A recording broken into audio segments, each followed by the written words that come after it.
হাজারো ব্যস্ততার ভিড়ে আজকে আমরা সময় করে চলে গিয়েছিলাম শেফস টেবিলে। এটা ছিল ছোটখাটো একটা ফ্যামিলি গেট টুগেদার। শেফস টেবিলে আমার সব থেকে পছন্দের খাবার হচ্ছে গ্রিনস অ্যান্ড সিডসের এই সালাদ বোলটা।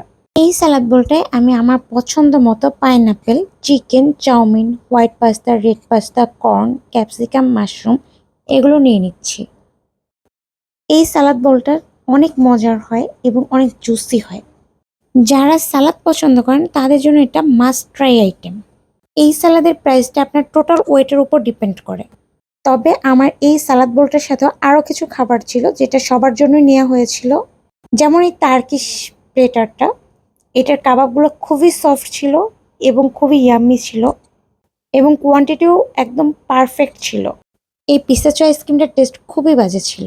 সর্বশেষ ছিল এই মিষ্টি পানটা। আজকের মতো আমাদের ঘোরাঘুরি এবং খাওয়া দাওয়ার পর্ব এখানেই শেষ। Let's go home.